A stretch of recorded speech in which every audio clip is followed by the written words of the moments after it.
तथ्यों को सामने रखा जाएगा, लेकिन उससे पहले ही तैयारियां पूरी कर ली गई हैं। हाँ बिल्कुल, देखिए पूरे देश में कह सकते हैं कि चुनाव की तैयारी चुनाव आयोग द्वारा कर ली गई है। और कुछ देर बाद कह सकते हैं कि 1 घंटे बाद करीब करीब 3 बजे अब चुनाव आयोग की प्रेस वार्ता होने वाली है। प्रेस वार्ता के दौरान ही जो चुनाव की तिथियां हैं वो घोषित कर दी जाएंगी। और उसके अलावा चुनाव की तिथियां घोषित होते ही पूरे देश में आचार संहिता लग जाएगी।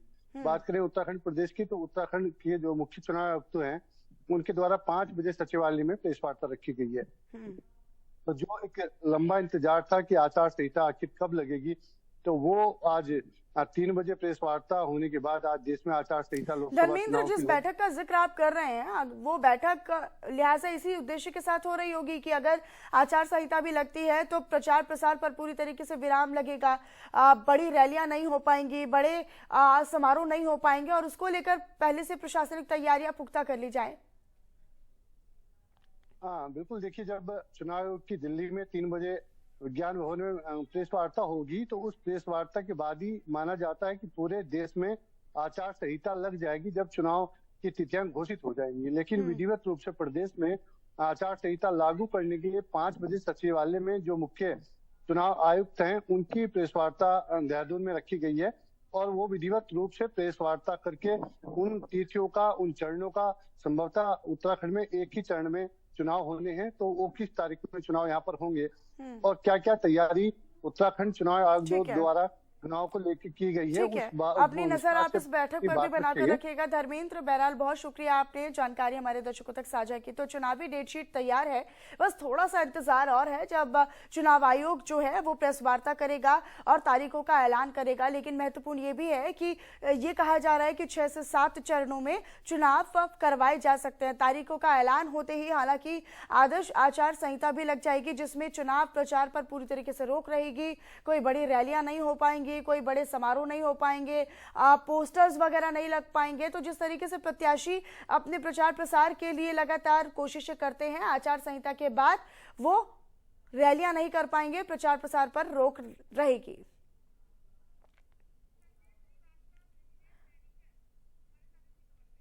संजय श्रीवास्तव, रेजिडेंट एडिटर, हमारे साथ जुड़े हुए हैं। संजय जी, क्योंकि चुनाव आयोग का अब इंतजार है, क्योंकि स्केड्यूल पूरा तैयार है, तारीख बिल्कुल तैयार है, बस उसके ऐलान का इंतजार हो रहा है।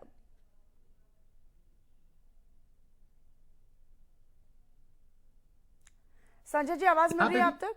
जी जी जी जी, आवाज आ रही है जी। यहाँ पे भी पूरी तैयारियां हो चुकी हैं। कल चुनाव आयोग ने बैठक करके उत्तराखंड के विषय में सारी जानकारी मीडिया को दे दी है।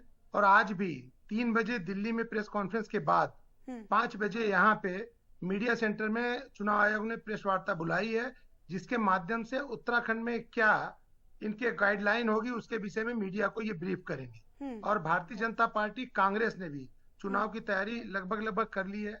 भारतीय जनता पार्टी ने अपने 5 प्रत्याशी उतार दिए हैं, कांग्रेस का इंतजार है। जी संजय जी, जैसा कि आप बता भी रहे हैं कि एक प्रेस वार्ता भी होनी है, कौन कौन से महत्वपूर्ण बिंदु हो सकते हैं इस प्रेस कॉन्फ्रेंस में? इसमें महत्वपूर्ण ये बिंदु होंगे कि चुनाव आयोग जैसे ही चुनाव की घोषणा करेगा तो चुनाव आयोग के जो नॉर्म्स हैं, किस तरह से प्रचार प्रसार होना है, किसका क्या रोल होगा, पार्टियों को कैसे रहना होगा, पार्टी किस तरह से उपयोग कर सकती है, गाड़ियों का कैसे उपयोग होगा, झंडा कैसे लगाया जाएगा, झंडा का कैसे उपयोग होगा, और मीडिया के लिए भी गाइडलाइन डिसाइड होगी कि मीडिया किस तरह से प्रचार प्रसार कर सकता।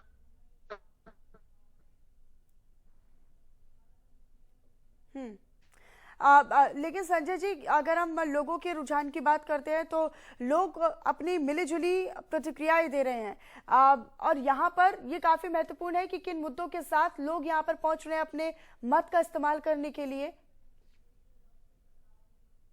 जी, चुनाव की घोषणा होने के बाद वही किया जाएगा जो चुनाव आयोग की गाइडलाइन होगी। तो चुनाव आयोग अपनी गाइडलाइन के लिए ही 5 बजे प्रेस कॉन्फ्रेंस कर रहा है, और जब वो चुनाव आयोग की पूरी गाइडलाइन आ जाएगी तो मीडिया के माध्यम से वह हर आदमी तक पहुंचाया जाएगा।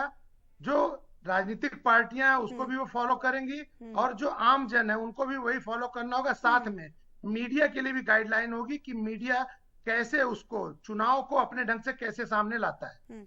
ठीक है, बहुत शुक्रिया संजय जी आपका हमारे साथ जुड़ने के लिए और तमाम जानकारी हमारे दर्शकों तक साझा करने के लिए। तो देखिए, अब चुनावी डेट शीट पूरी तरीके से तैयार है, अब थोड़ा सा और इंतजार है यहाँ पर, क्योंकि चुनाव आयोग अब से थोड़ी ही देर में सामने आएगा, प्रेस कॉन्फ्रेंस करेगा और प्रेस कॉन्फ्रेंस में उन तारीखों का ऐलान हो जाएगा। लोकसभा की जो चुनाव है उनकी तारीखों का ऐलान होगा और लिहाजा देखिए ये कहा जा रहा है कि 6 से 7 चरणों में फेसेस में चुनाव करवाए जा सकते हैं, क्योंकि चाहे मध्य प्रदेश की बात हो, बिहार जैसे राज्य की बात हो, महाराष्ट्र जैसे राज्य की बात हो या फिर उत्तर प्रदेश की बात हो, पश्चिम बंगाल जैसे एक बड़े राज्य की बात हो, तो यहाँ पर क्योंकि बहुल संख्या ये राज्य हो जाते हैं और ऐसे में यहाँ पर एक बहुत बड़ी चुनौती हो जाती है सिलसिलेवार तरीके से चुनाव संपन्न कराने और क्षेत्र को बांटने के चक्कर में। तो इस वजह से यहाँ पर ये कहा जा रहा है कि ऐसे तमाम जगहों पर एक बहुत बड़ी चुनौती पैदा हो जाती है प्रशासन के लिए भी, चुनाव आयोग के लिए भी, कि यहाँ पर नियमों को फॉलो अप करते हुए चुनाव करवाए जा सके और शांतिपूर्ण चुनाव हो सके। और यही वजह है कि अब यहाँ पर जब चुनाव तारीखों का ऐलान करने वाला है चुनाव आयोग, तो सबकी नजरें इस पर बनी रहेंगी।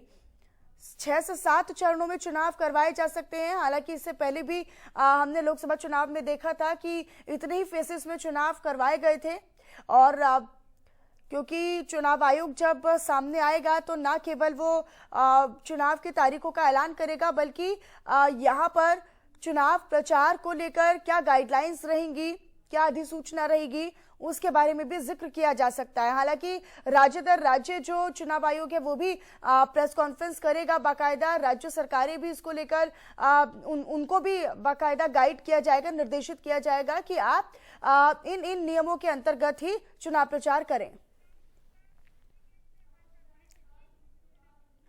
राहुल मिश्रा मेरे सहयोगी मेरे साथ ऋषिकेश से लाइव जुड़े हुए। राहुल, चुनाव आयोग अब से थोड़ी देर में चुनाव की तारीखों का ऐलान कर देगा, क्या अपडेट आपके पास? हाँ देखिए, जिस तरह से 3 बजे चुनाव आयोग ने मीटिंग रखी है और इसमें कहा है कि 3 बजे करीब आधा घंटा लगेगा करीब उनकी जो मीटिंग है, उसके बाद आदर्श आचार संहिता शुरू हो जाएगी और चुनावी रणभेरी बच जाएगी। क्योंकि उत्तराखंड की यदि बात करें तो उत्तराखंड में 5 सीटें हैं और पार्टियों पे प्रत्याशी घोषित हो गए हैं। हालांकि कांग्रेस, भाजपा ने कर दिए हैं, लेकिन हालांकि कांग्रेस अभी पौड़ी और हरिद्वार से लोकसभा प्रत्याशी घोषित नहीं कर पाई है। तो कहीं ना कहीं बीजेपी से पीछे है तैयारियों में कांग्रेस, ऐसा लगता है। जी।